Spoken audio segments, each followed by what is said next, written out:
After hours of delay due to an alleged communication gap between authorities, Dr. Kafil Khan was released from Mathura jail in the wee hours of Wednesday. The Allahabad High Court on Tuesday quashed his detention under the National Security Act and ordered his immediate release. The court said that Khan's speech at Aligarh Muslim University did not promote hatred or violence, but instead gave a call for national integrity.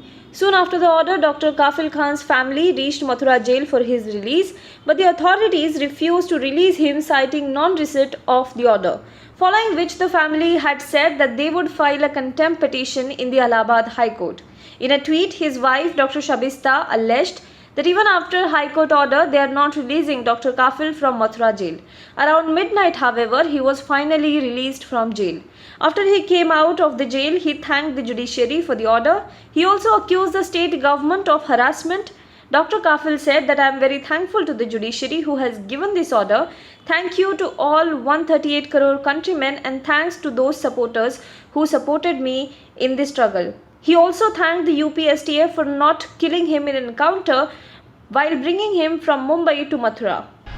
Opposition leaders including Derek O'Brien and Shashi Tharoor on Wednesday criticized the decision to cancel the question hour in the monsoon session of the parliament and said that the pandemic was being used as an excuse to stifle democracy. Derek O'Brien, the TMC leader of Rajya Sabha, added that this was happening for the first time since 1950.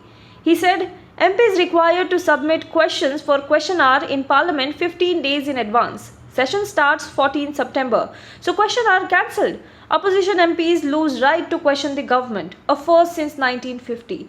Parliament overall working hours remains the same, so why cancel question hour? Pandemic is an excuse to murder democracy.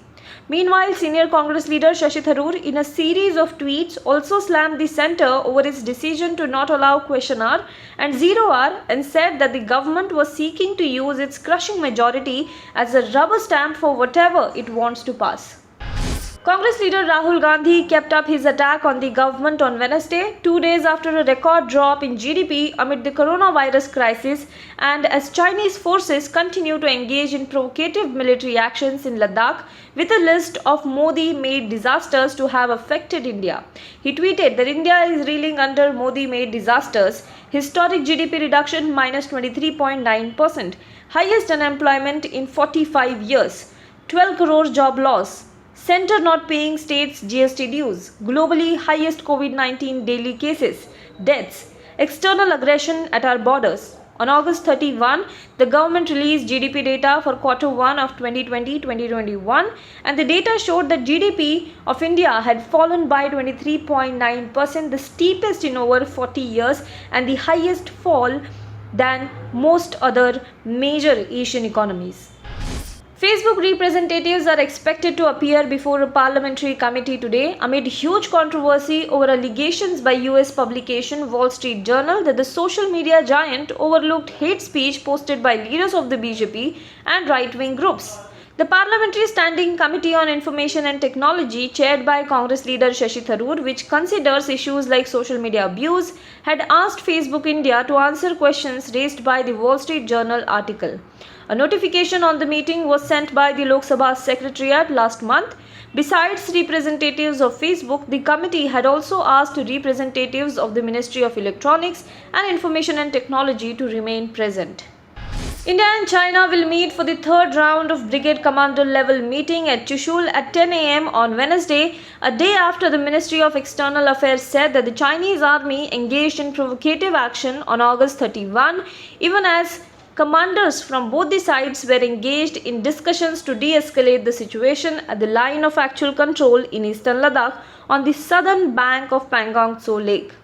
China's attempt to unilaterally change the status quo on the Pangong Tso Lake was the first major incident in the area after the Galwan Valley clashes on June 15, in which 20 Indian Army personnel were killed.